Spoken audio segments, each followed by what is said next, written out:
Hey everyone, welcome to the Wild and Uncut podcast, brought to you by Ruger. I'm your host, Kristy Titus. Thank you for tuning in. The line is going hot, so let's go full send on this episode.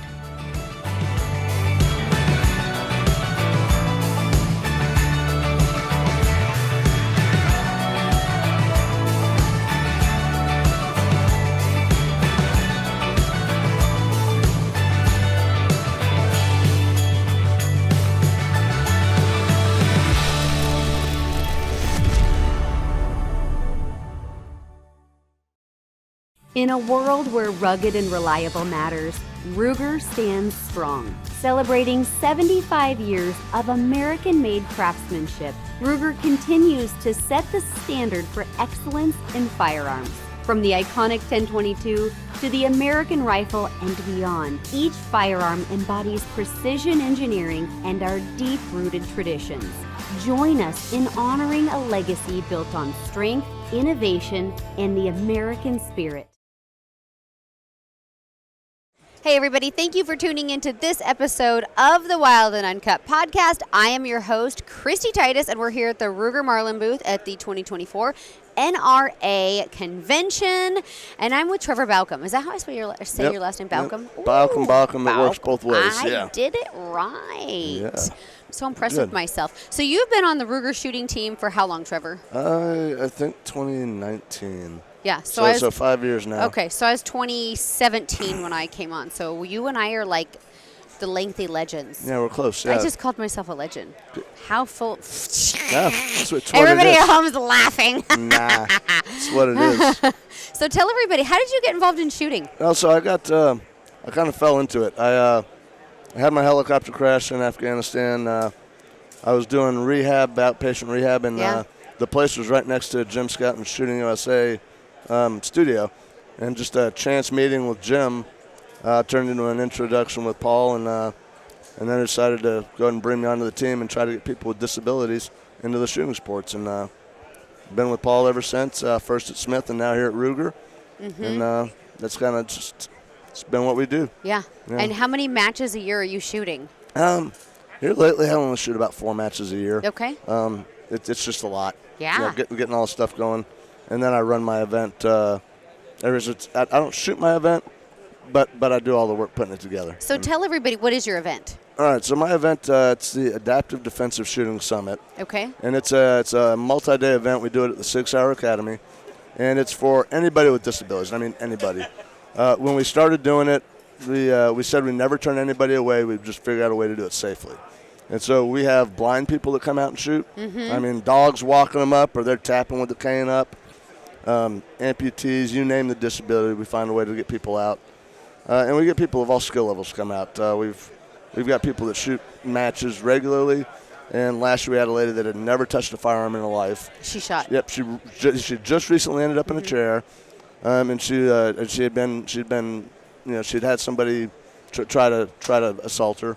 And so she's scared. She came out, and the guys at SIG, the academy, they put her through her first shots, and then she did our basic pistol. She did our advanced pistol. She shot the match, had a great time doing all of it. And then she won a firearm off the prize table, and changed her life. Yeah, and now she's shooting matches regularly. She feels more confident. She feels more able to protect herself and to be out on her own. And it's what we want to do. We want to get people out and enjoying the industry. So give us some details on the match. What are people shooting? What firearms platforms? Do you have any additional details on that? Yeah, so we it's a defensive pistol match, and we try to change it up every year as far as what we do in the days leading up. We've got training. Everybody that comes in the first year, they have to do our basic pistol training, and that's so we know everybody's safe. Yeah. Because we don't know who's coming in. That's right. And then we have everybody do a stop the bleed course. Okay. And that came about the first year we were playing. I had a friend of mine, and he was at the range, he was packing the stuff up in his truck like we all do, and heard a firearm go off and a thud about a foot to his side. And what had happened was an older gentleman had just tossed his cased rifle into his vehicle, and when it hit, it went off. And so, I mean, he had a 30, that 6-round missing by about a foot. Oof. And they're an hour away from the hospital. And so, well, we should probably do a stop the bleed course, too, so people know how to handle little stuff like that. And then we do the advanced pistol, same thing, it's higher skill level. And people bring their own pistols, or we have loaner firearms for them. We've got, we used to use the 6 Hour Academy's pistols as loaners, and now we've got a couple firearms from all of our sponsors. And if you don't have a firearm coming out, we'll outfit you. We got holsters and everything, and it's all about getting people out. Yeah. And, a lot of people, like you're talking about firearm and range safety, and this is such an important aspect of going to a range, is knowing how to safely transport firearms, making sure your ammunition is not with your firearm in the case, and especially not loaded, and, those conditions. I'm assuming that that's also something that you're teaching those novice shooters that show up. Or, people, as they become more experienced and more comfortable with firearms, it lends itself potentially to being complacent. Yeah. And so understanding that safety is always the number one protocol. Well, my buddy, after that happened, he went and talked to the guy. He goes, that's the first time that's happened in 60 years. Yeah, well 60 years of doing it and never thinking about it. And so, and what I always tell everybody is you're 100% in control of your actions, but you have no control over what other people do. That's exactly right. And so you have to keep your eyes open. I've range I used to go to all the time, and I was out there with my son, and he's a dad, and look behind us, and the people at the barn behind us, and they're shooting and no holster, just turn around, waving the pistol, and it's, excuse me, if you don't mind. Yeah. Well, it's empty. I don't know that. Yeah. And it's just basic firearm safety rules. You don't point at anything you don't want to destroy. That's right. Please don't point it at me. Yeah, yeah. And teaching those firearm safety rules, and knowing the condition of a firearm and how to tell when it's loaded or unloaded, and how to move safely with firearms is so important to continue our shooting sports and everybody to have a safe, fun experience. Accidents are still tragedies, and it's all preventable. It's an accident, but they're all preventable. You just have to be cognizant of what you're doing. That's right, exactly. And the rules are basic for a reason. You always check it. You don't point at anything you don't want to destroy. Finger out the trigger. You know your target. It's basic stuff. How many shooters are coming out to your event? So we cap the event at 60. Okay. And it's because we want to be able to provide quality, and when you're trying to get people with the myriad of disabilities we've got, it can get tough. To trying to run through the match, and you're trying to get a blind shooter up, and it's not fast. A lot of specialized gear and time fast. And and then same thing. We've got wheelchairs, we've got quadriplegics, we get everybody, and it just takes time. So we cap it at 60. That way we've got a nice, safe event, and we can get people in. And everybody has a good time. Yeah, we've never had anybody not have a good time. There were a couple of complaints last year. We had some weather issues last year. That's a God thing, okay? Yeah, but people still complain. Yeah, of We've course. got a tropical storm, sorry. We had rain today. We had to cancel it. I'm sorry. Yeah. We've got quadriplegics. We've got some 80-year-old people here. I don't want somebody to get pneumonia and die because they came out to my event. Yeah. We want everybody to have a safe, fun, enjoyable time. So you have 60 shooters. It's a one-day event. No. It's multi-day. It's a multi-day event. Okay. So what we do is we do a couple of training days. Okay. And then the match day. Okay. And so it gives us a chance to give everybody an experience. Okay. Last year we did introduction to competition, and so we gave day-long seminars for precision rifle, 3-gun, steel challenge, and so we had instructors come in and teach them about the sport a bit, teach them the gear, strategy, whatnot, and then we let them shoot a mini match. And again, the point is to get them out competing. Yeah. It's the best way to train is to just go out and shoot a match. And people all the time, well, I'm not ready to shoot a match. I got to practice. The match is practice. Yeah. You're probably not going to win if you go out to a match locally. Yeah. There's a handful of people that will. Yeah. You go to a national match, you go to the Bianchi Cup. If you're not Doug Koenig or Bruce Pyatt, you're probably not going to win. But you go out and have a good time. You meet other people, and you get better by participating. And you have a good time by participating. You have a great time. And the shooting industry is full of amazing people. And you can go to any match. You go to a precision rifle match. As a hunter, practicing what you're doing there, and people will tell you what you've got to do to be successful. Hey, I held this for wind. This is how I figured out whatever. Yeah. And they'll give you the answers. Yeah, and they'll share gear with you a lot of times too. Yeah, and you're competing against each other. But that's just the industry. Yeah, it's a very welcoming industry. Yeah. I shot PRS for quite a few times, and one thing I love about it is the shooting community in that space is, hey, do you need a rear bag? Hey, is your tripod going to work? Do you need help? Do you know, whatever it is, they're there to support you. Everybody's and help you. there, yeah. And then they give you tips like, oh, I see you're doing this for whatever your gear is. Have you thought about trying this piece of gear? And it might help your stage prep or whatever. So, it is a very wonderful community. We're very blessed to be a part of. I remember my first PRS match. I didn't have the little match saver round on my rifle. And I had one stage where I needed it, and the next stage somebody put one on my rifle, and here you go, Trevor, just right here for you. Great, thanks, Mm-hmm. So what is your shooting discipline? I shoot everything.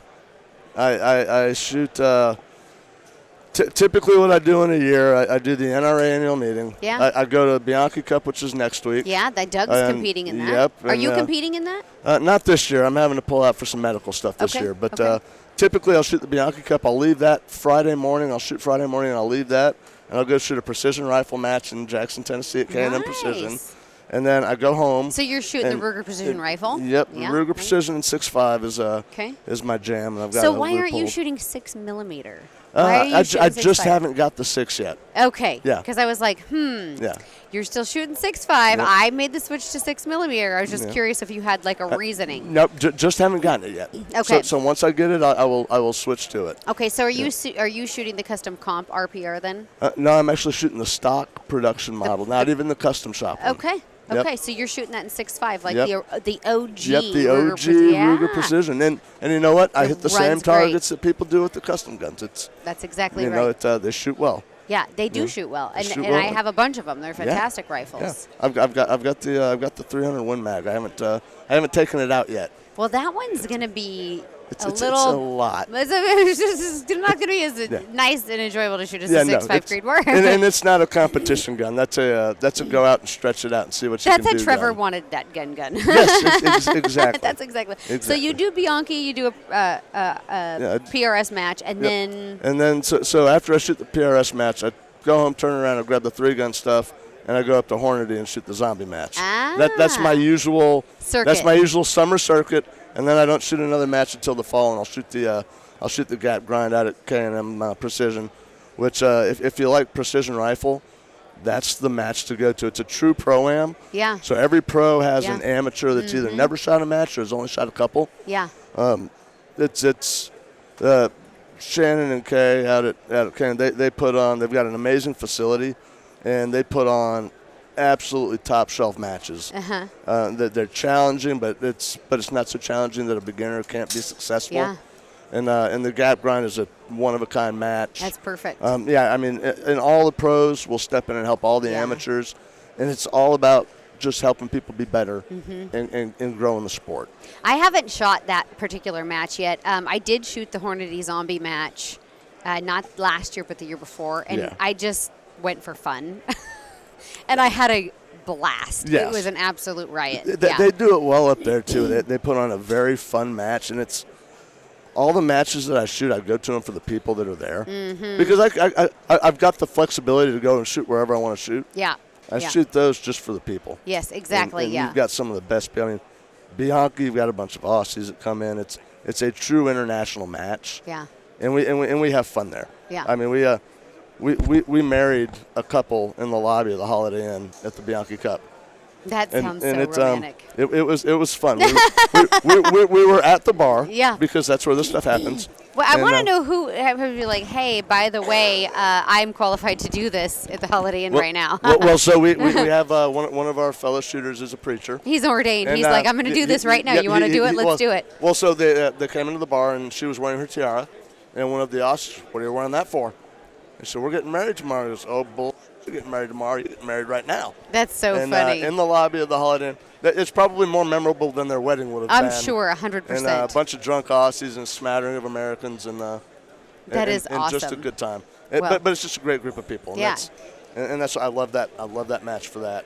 And again, the precision rifle crew, like we talked about, is just amazing people. Yeah. And that Hornady match at Grand Island is, again, a good time. Just good old Midwestern folk out there, and it's always fun.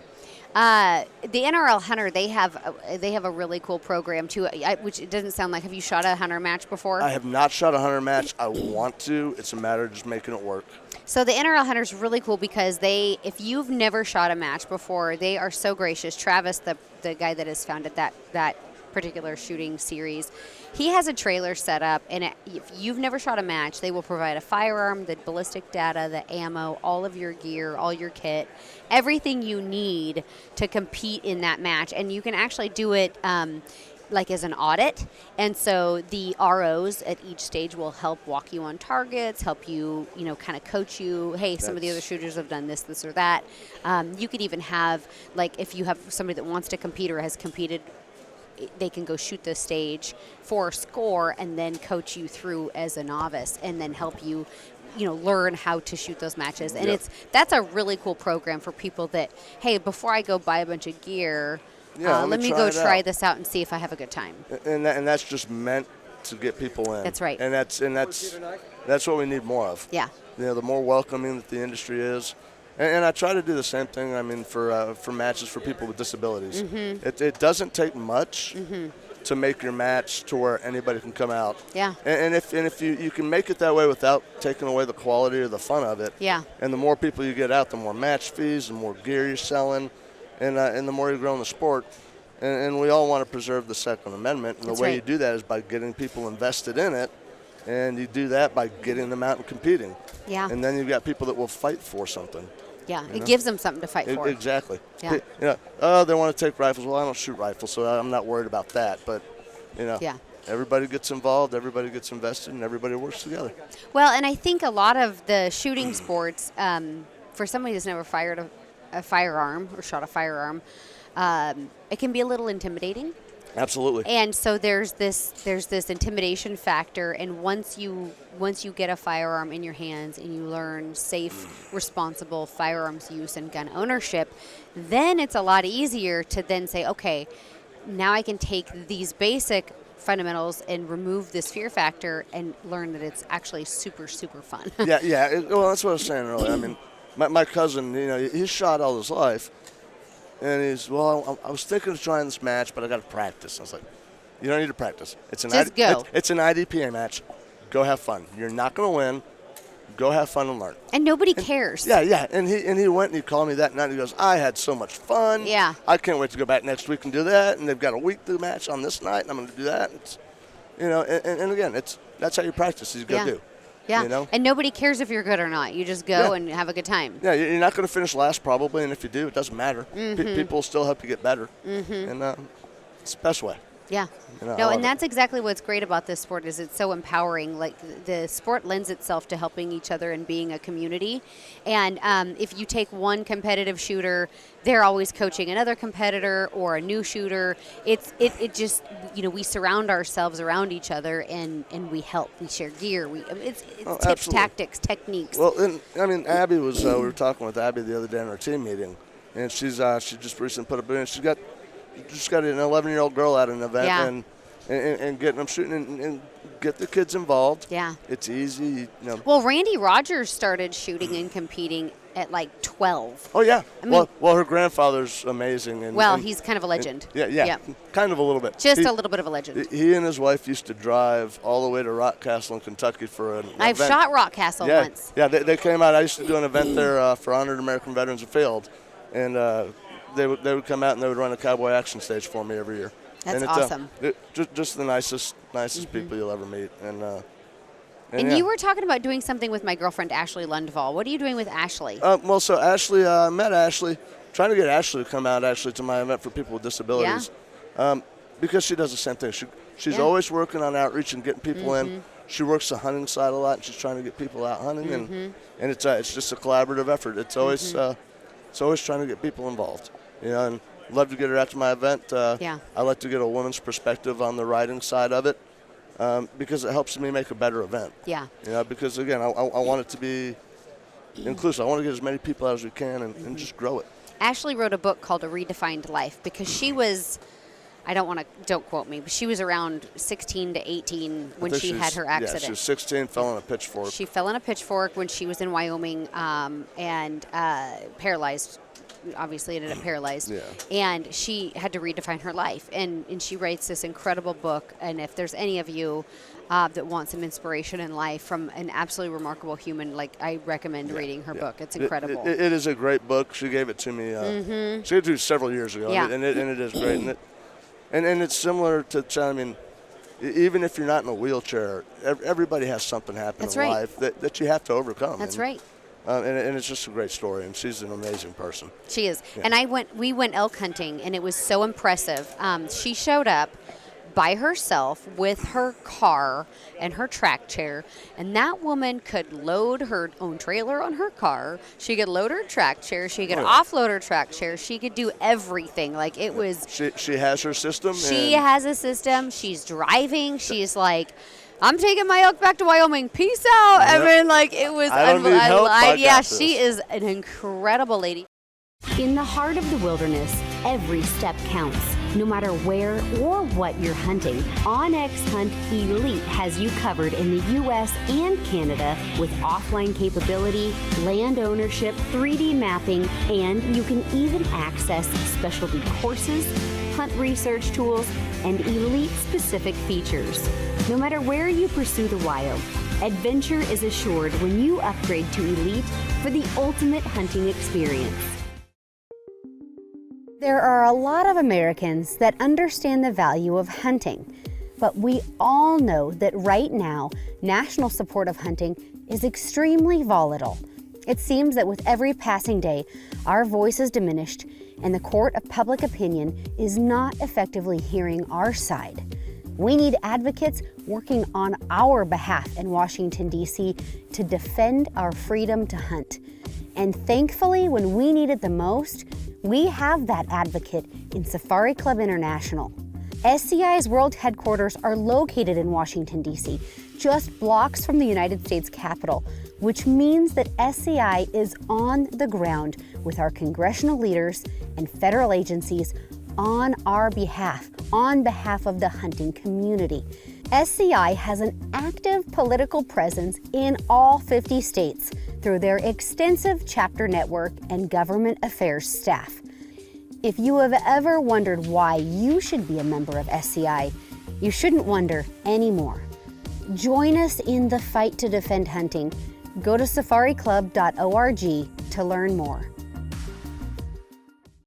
So, Trevor, talk to everybody about how you train. Let's talk about your training program, what you do at home, what day-to-day life looks like with living with firearms and being a professional shooter. So for me, training, lots of dry fire, especially over the last couple of years. I had some medical stuff. Spent a big chunk of time in the hospital between 22 and 23. So lots of dry firing, and I've got a couple of cert pistols. Very good friends of mine over there anyway. And it's a great training tool. Mm-hmm. And so dry fire with that. When I'm at home, I'll dry fire with my normal firearms. I don't get out to the range as often as I want to, just because it is a lot. Yeah. And I keep myself really busy with lots of other stuff. I like to get in and dabble in some woodworking and stuff like that. And then I put a lot into running my event, so a lot of time on the phone and email. But when I do get out to the range, I do a lot of time doing more precision stuff, like with the pistols. I'll shoot a lot of B8s, B8 centers and stuff like that. Just it leans more towards Bianchi. I'm not going to be a fast guy. I'm just not. But I try to be a little bit accurate because I can at least make up something on that. Yeah. Yeah. I'm not running through a 3-gun stage and burning it down. I'm limited by the speed of the track chair. Mm-hmm. So. I'm slow too, so one of my downfalls is coming from shooting a lot of like the long range precision where, you shoot, stay on the trigger, keep it back until I see the impact, then reset, right? Like it's not fast, right? Yeah. I'm always watching my bullet trace. I want to try to see spot observation, my hits. And I get on a pistol and I will be shooting and I have this beautiful little rat hole. And then my instructor's like, I trained at Gunsight last year. Illing's like, you are going way too slow. Like, you need to speed this up. You see this big space here, you can shoot, and it's all worth the same points, so hurry it up. Chop, chop. Yep. So I have a real issue mentally with that balance of speed and accuracy of like, okay, it's okay for me to get faster, but don't throw it away. Yeah, it's The rule that I heard or that I was given when shooting steel challenge was you can't miss fast enough. Because every time, I mean, steel challenge, you got 4 plates and a stop plate, 5, and you get going a little too fast, you miss. Now you got to go all the way back because you've already trimmed. Now you got to go all the way back, and if you'd just slow down a fraction and hit before you broke that shot and make that hit, you save time. And so it's a balance. Yeah. You watch some of the pros do it. I mean, you watch Doug do it. You watch Randy do it. I mean, they make it look easy. Yeah. Me, I've never been that fast because I do miss if I go too fast, but I have a good time. Yeah. I'm there for the people again. It's So are you also shooting a 1911 like Randy is shooting a lot of 1911? Yeah, I do. I've got the 1911 for Bianchi that I use. Are you shooting the Doug Koenig Custom Comp 1911? Of course. Dude, of course I have I'm one of shooting those. Oh my gosh. It's a very you nice. You shoot that pistol and you don't want to shoot anything else. It will ruin your life in a good way. Yes, it's a very nice one. It is amazing. And then I use the Ruger American for the 3-gun. And I've got like I said the stock Ruger Precision in 6.5 Creedmoor. And then I use the Ruger Air. And, I use it now. I used to use the Mini 14 for 3-gun. I used that for a couple of years. Did you really? Just because it was different. Nobody else is using it, and so I just did it. Have you checked out our new Mini 14 with the folding stock? I have. As soon as I saw it, it made me want to go get a new get a ramp van with painted up like the A-Team. And I'm telling you, that thing is. It is. It's cool. Nice. It is nice. It's got the cool factor, and especially if you're a child of the '80s and you grew up watching that show. Yeah. Straight up gangster. Yeah. I mean, like I need a gold chain. You gotta have a gold chain with that gun. I pity the fool. I pity the fool. If you don't know what we're talking about, you guys all have to Google the A-Team because you might not know who we're talking about. Mr. T is like a legend among legends. Yes. Yeah. And the fact that they made that gun is pretty awesome. Yeah, I like it. Yeah. And I love some of the other new offerings we've got too. The new Patriot rifle, the hunting rifles are. I can't wait to break one in this fall.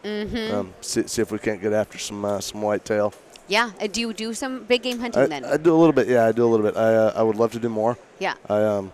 I really would love to go out for bull elk during the rut, just to get up close and personal. Have the experience. Yeah, I've only ever been able to get on a cow hunt before. But even that was a good time. And and the place we did it was great. We did it out at Vermejo Ranch in New Mexico. Yeah. And that was a great experience. Yeah. So one of our guides found a big bull, and he had gotten his antlers tangled up in barbed wire that was somebody had left. Yeah. And we called the game warden like we're supposed to, and we waited 3 or 4 days, and they still hadn't come out and got it.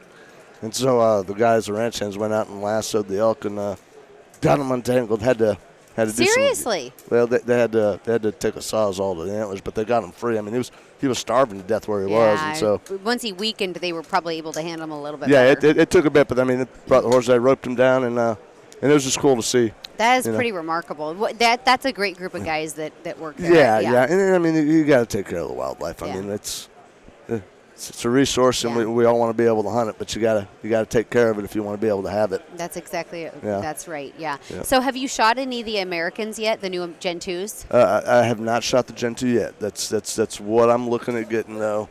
That's what I want for this year's hunting season. Are you gonna go for the standard, the ranch, or the Predator? I haven't made my mind up yet. Okay.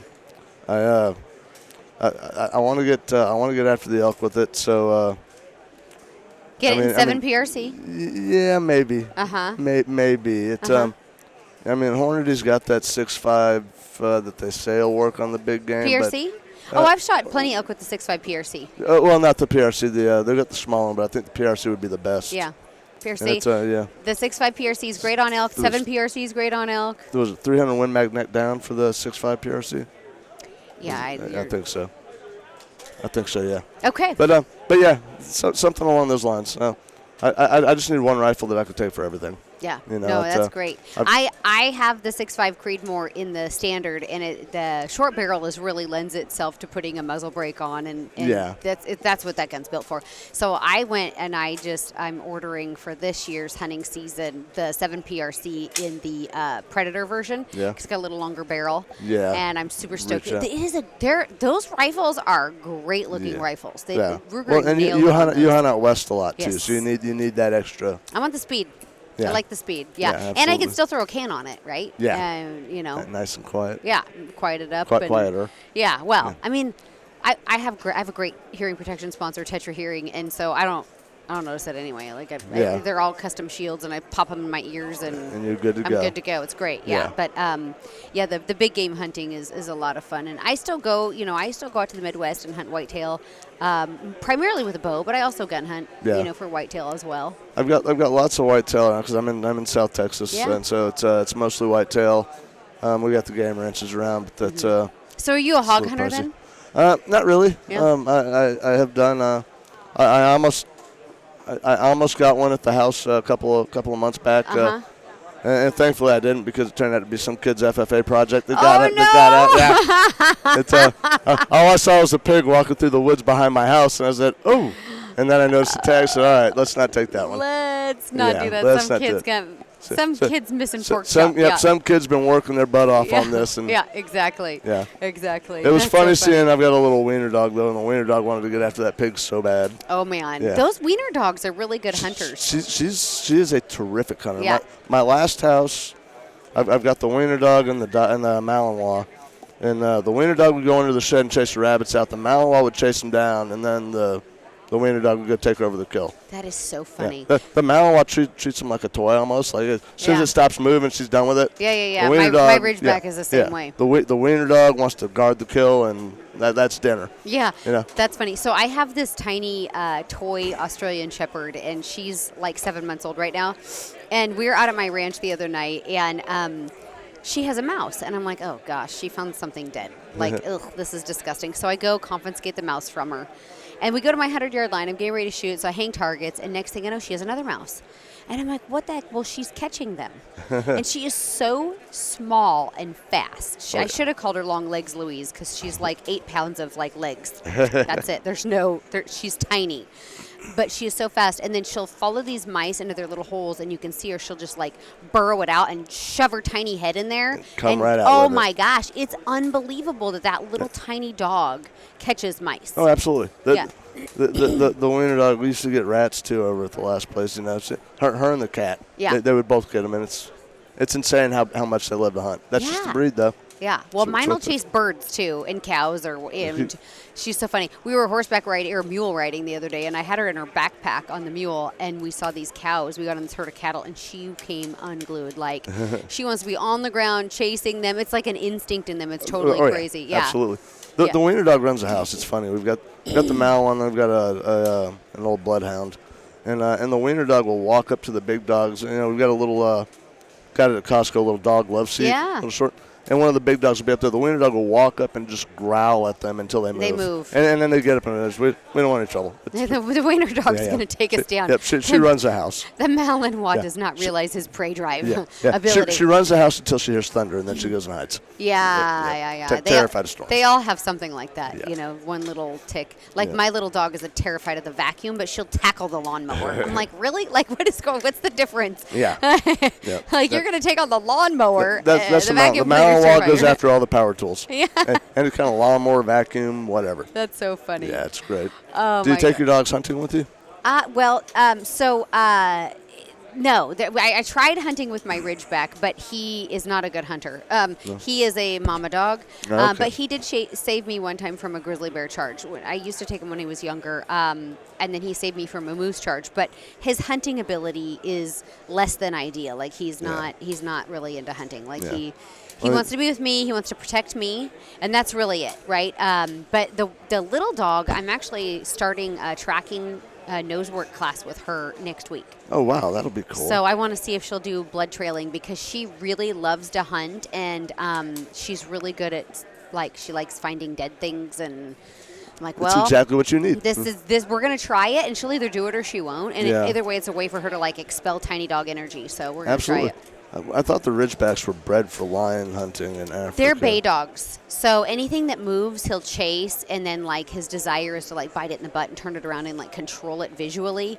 But for cold work, like if there's a cold scent or a cold trail, not his thing. He can't smell it. They're more of a sight hound, like sight driven or really, really hot, fresh track. That's pretty impressive that he topped a moose charge and a bear. That's both. Because that would probably scare the hell out of me. Oh, yeah. It was the grizzly charge was crazy. I was in BC, and one of the guys I was with shot a black bear, and we were sitting at this big rock. He had a grizzly tag, and we're skinning the paws on his black bear, and my dog jumps up and takes off running, and like 50 yards in front of me, or less, I should say, this grizzly, it was a juvenile grizzly, but it wasn't with its mom. It was just a young grizzly, had just killed a calf elk.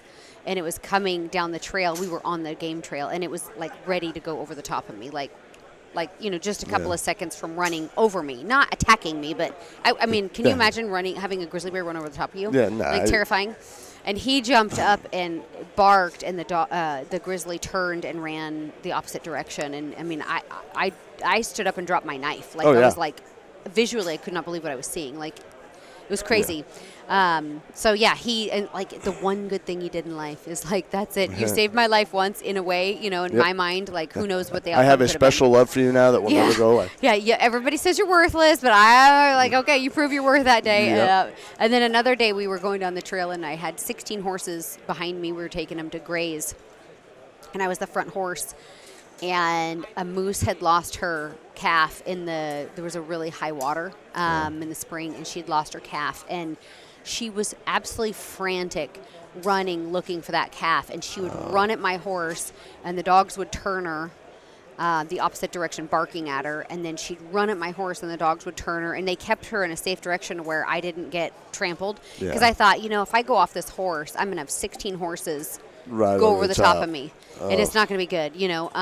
And so twice, he's really... But, you have all these stories when you go hunting, when you go shooting. It doesn't matter what we do. We're putting ourselves in these really cool spots to have these great experiences and encounters in nature. And that's the beauty of being a hunter, too, and a provider. And just being out in nature is amazing. Yeah. I love it. Yeah, and being, like, with what you're doing with the competitive shooting side and the shooting side, I mean, it all translates into the field as well. Yeah, absolutely. It's precision rifle and precision hunter. I mean, it's all great ways to train for hunting. Yeah. You got to make that one shot, and it's got to count. Yeah. You don't usually get a second. Hopefully, it only takes one shot. Yeah. But so, how do people find you if they want to reach out? They want to attend your event. They want to learn more information. They want some empowerment, or they know somebody that they want to see more, get involved in what you're doing. Well, I'm on the Facebook. I don't do a whole lot on it, but I will check it periodically. So messages through that are easy. Okay. So what is your Facebook handle? It's just Trevor Baucom. Okay. Yep, and it's easy to search. I'm on there. I don't really do the Instagram. I'm a little behind the times on the social media. Okay. AdaptiveShoot.com is the website for the event. Okay. And you can find all that info there. Perfect. And I'm, if you message me, I'll get back to you. Yeah. And it's easy like that. Awesome. Well, I so appreciate your time this weekend. And I've enjoyed it. It's been so great. I actually got to spend a little bit of time with the shooting team, because normally it's like I feel like we're on opposite schedules. Different schedules, everybody's going. Yeah, and everybody's going so fast, and so I've really enjoyed the opportunity to connect with you and the rest of the actually shooting team between SHOT Show and now. Yeah, and it's been great. It's been really great. Yeah, and I appreciate all of you guys for tuning in to this episode of the Wild Uncut podcast, where we're fortunate. We shoot for Team Ruger Marlin, and we're here at NRA, and we're so glad you joined us for this episode with Trevor. Thank you again for your time, and we will see you all soon. If you guys enjoyed this podcast, please like, share, subscribe, share the word, because without all of you, we can't do what we do. So thank you so much. When conditions get tough on a mountain hunt, your gear must be tougher. Making every opportunity count means selecting equipment that will not fail. Any condition, anywhere, Hornady Outfitter ammunition is designed to perform. Available in a wide range of cartridges from 243 to 375 Ruger. When you're looking for a hard-hitting, deep-penetrating bullet and cartridge that performs in the most rugged environments, Look no further than Hornady Outfitter Ammunition.